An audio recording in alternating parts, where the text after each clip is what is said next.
Bonjour, morning brief du 7 juillet 2025. Alors la bourse de Tunis termine cette première semaine du mois de juillet sur une note positive avec un Tune Index qui touche un nouveau sommet historique pour le principal indice de la bourse de Tunis qui a signé une hausse de 0,58% et qui termine donc à 11 642,55 points, soit une progression de 16,97% sur ou depuis le début de l'année.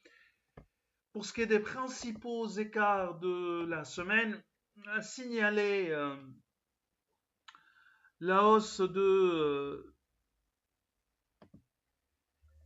7,44% pour Tijalissine qui a rebondi, mais Eurocycle également qui avance de 7,20%, Naql prend 5,87%, Paulina monte de 4,92%, on reparlera après de Paulina. On a BH Leasing qui aligne une hausse de 3,85%, 2,86% également de progression pour Sokna. Davis Holding prend encore 2,62%, Issam qui avance de 2,02%, 2,04% de Sotetel et 1,85% de hausse seulement pour Unimed, même si elle gagne 15,7%, mais nous on pense que les niveaux de valorisation actuels ne tiennent pas compte de la reprise des résultats et d'un dividende qui était attractif, le dividende d'Unimed et normalement même en 2000 selon nos prévisions on serait toujours un rendement autour de 7%, rendement dividende de 7% pour Unimed. Donc nous on pense qu'il y a encore du potentiel fondamental sur Unimed. Alors Sifat recule de 17,4%, 10,2% de repli pour Simon de Bizère, Citycars cède de 5,27%, on est à une perte de 5% pour moins de 5%, 4,99% pour WIB. Monoprix lâche 3,51%, Monoprix qui gagne 18,8% sur le mois, et 58% sur 55% depuis le début de l'année. MG dévise de 2,86%, UB qui perd 2,66%, ATL cède ou corrige de 2,61% et OneTech qui abandonne 2,02%. Alors à propos de Poulina annonce la finalisation de sa participation stratégique suite au rachat d'une participation de 45,48% du capital de GM Holding, actionnaire majoritaire à 65,73% de SAH, donc c'est une participation indirecte dans le capital de SAH. Cette participation qui a été précédemment détenue par Oléa Holding, nous on se rappelle toujours connu, toujours sous le nom de, son ancien nom de, ou lié à Abrage. Avant, il était lié à Abrage. Donc la transaction a été conclue entre la société Partner Investment, une filiale de PGH, une filiale de société d'investissement réellement, qui détient des participations, disons non industrielles ou financières pour le compte de PGH, et Olea Holding Limited. Le prix par action de GM Holding a été indexé à un prix de SAH défini à 12 dinars par action, 2% de décote par rapport au prix de clôture avant l'annonce de la transaction, c'est-à-dire la veille de l'annonce de la transaction.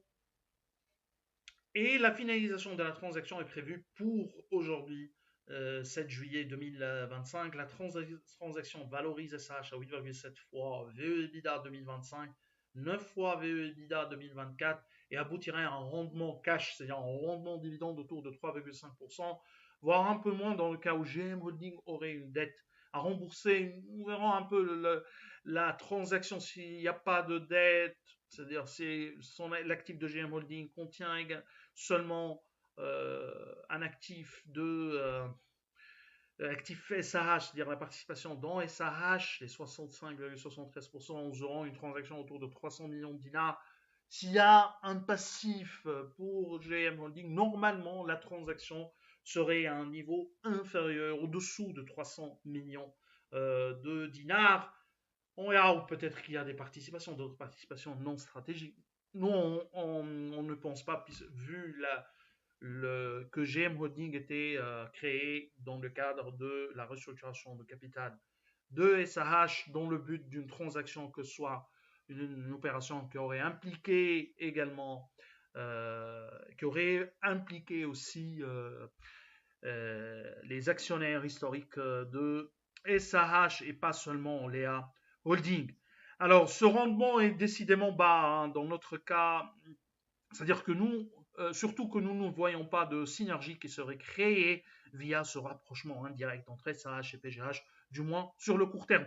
En outre, ce rendement est nettement plus faible par rapport à celui généré par les actifs de PGH, Rocher à plus de 10%. Nous, on regarde beaucoup et on se focalise surtout sur les rendements pour voir si cette transaction améliorait les rendements des actifs de PGH ou pas. Avec ces chiffres et ces niveaux de valorisation, nous on pense, et sans synergie sur le court terme, ce qui est le cas, même si avec des synergies, le produit de synergie ou les résultats de ces éventuelles synergies, c'est plutôt sur le moyen terme, avec un impact sur le moyen terme. Donc, cette transaction n'améliorerait pas les rendements des actifs de PGH, d'où on n'arrive pas à comprendre hein, cette montée de l'action en raison de cette transaction. Si on achète les résultats de PGH, l'amélioration, la forte amélioration, la solide série de résultats publiés par PGH, ok, mais si c'est lié à cette transaction, nous, on n'arrive pas à comprendre.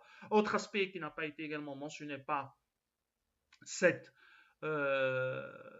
par ce communiqué et le financement de cette opération, bah, les pourparlers de marché, ou disons les pourparlers, mais également les rumeurs de marché indiqueraient que cette transaction a été financée essentiellement, voire intégralement par fonds propres. En tout cas, le marché a raison, hein, puisque le titre continue de monter pour le cas de Paulina sur le dernier mois. On est sur les 3 derniers mois, on est sur une performance de 40%, 4,92% sur la dernière semaine. Alors, il y a également les chiffres de l'inflation en Tunisie qui se stabilisent à fin juin avec une progression de l'indice des prix à la consommation qui se stabilise à 5,4%. Cette stabilité résulte d'une part par l'accélération du rythme de la hausse, le rythme de hausse des prix du groupe restaurant, café et hôtel, 11% en fin juin 2025 contre 10,8% en mai, et d'autre part par le ralentissement du rythme de l'augmentation des prix du groupe des produits alimentaires, 6,4% en juin contre 6,7% le mois précédent. Sur un mois, les prix à la consommation augmentent de 0,4% contre 0,3%. Ça, c'est le chiffre qui continue de, disons, le seul chiffre qui n'est pas bon pour les indicateurs d'inflation. Mais sinon, on a une inflation sous-jacente qui se stabilise encore une fois autour de 5,5%, avec des produits alimentaires qui progressent de seulement 6,5%, qui ont été au début d'année au-dessus de 10%. Bon, ces chiffres renforcent notre scénario d'une coupe du taux directeur d'au moins 50 points de base lors de la prochaine réunion de la BCT. Et l'apaisement des tensions sur les tensions géopolitiques, y compris des négociations négociations autour de Gaza pour un cessez-le-feu à Gaza, ça renforcerait notre scénario puisque ça apaise les tensions sur les perspectives d'inflation. Et un autre aspect à ne pas négliger, il y a l'effondrement du dollar. Donc,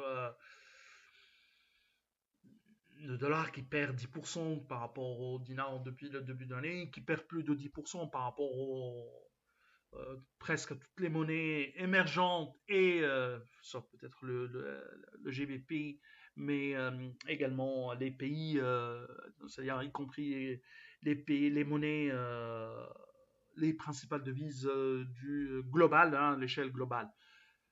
Bref, pour revenir à la Tunisie, nous, on pense que la Banque centrale réduirait son taux directeur d'au moins 50 points de base lors de sa prochaine réunion. Mais on ne sait pas quand est-ce que cette réunion sera tenue, hein, puisque la BCT, on le répète encore une fois, ne publie pas d'agenda de ces réunions.